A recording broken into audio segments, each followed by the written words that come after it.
Hi guys, magandang hapon. Doon tayo ngayon. So, andito na yung bill natin sa kuryente. So, ang bill natin ngayon is 1,000 plus. So, babayaran natin siya ngayon. Tapos, mag-harvest muna tayo ng saging. Kasi yung benta ng saging, yun yung ibabayad natin. Meron tayong dalawang bulig doon. So, sana abot yun ng 700 or 800 man lang. Para konti na lang yung idadagdag natin. So, hindi ko alam kung magkano kilo ng saging ngayon. Siguro nasa 13 or sa 12 siguro. Kasi last time na nagbenta ako, nasa 13 yun eh. So, last month yun. So, ngayon, di natin alam kung same pa rin yung price. So, samahan niyo ako dun guys. Harbisin natin yung dalawang bulig para ibenta natin para makabayad tayo ng kuryente. Kasi sa sobrang mahal na ngayon ng bilihin, at least may tanim tayo, nakakatulong din sa mga bills natin. So yan lang guys. See you. Habis na tayo guys. Habisin natin.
Oh,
kuha natin yung isa. Yung isa naman. Dito yung isa. Yan.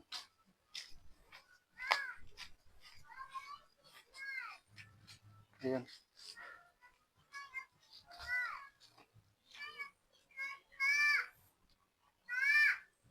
Oh.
Hmm.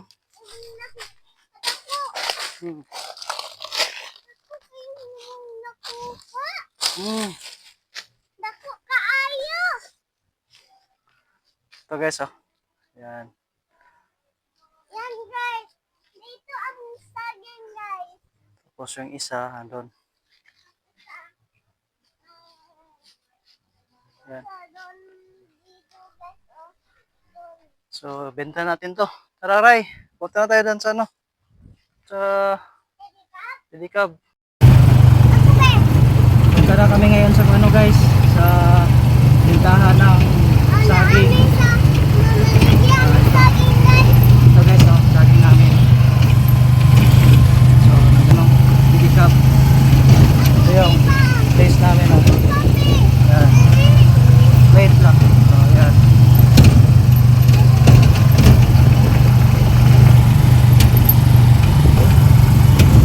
Na kami doon. Dalawang bulit lang yung benta natin.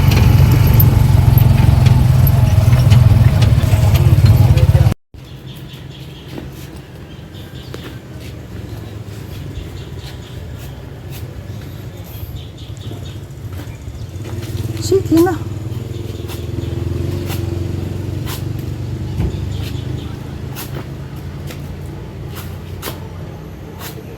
Dito ka ba? Balik ka balik.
Sinta. Guys, kuan 60 kilos times 16, ito yung benta natin, 960. May pera na si Miray. Uwi na tayo. Na si Papa. Tara, punta tayo school. Ha? Yan guys, nakabayad na tayo ng kuryente natin. Ang nabayaran natin is 1,176.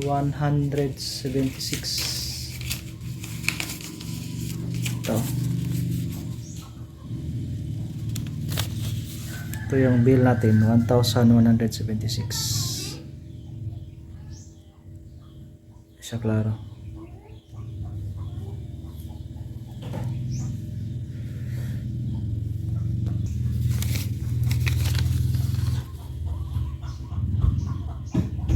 Yan. Yan yung bill natin sa ating kuryente. Tapos yung benta natin kanina is 960. So 100 plus na lang yung natin na dagdag para makabayad tayo ng kuryente natin. Laking tulong talaga guys yung pag may tanim tayo na yung mga saging, yung mga niyog, kahit pa paano mababayaran natin yung mga bills natin monthly. So halimbawa ito ngayon, so dalawang bulig lang, so mabot siya 960. So susunod naman na harvest siguro wala pa kasi maliliit pa yun. Pag nagbunga na lahat yung natin, yung tinanim natin na mga saging doon, so mga 10 10 puno.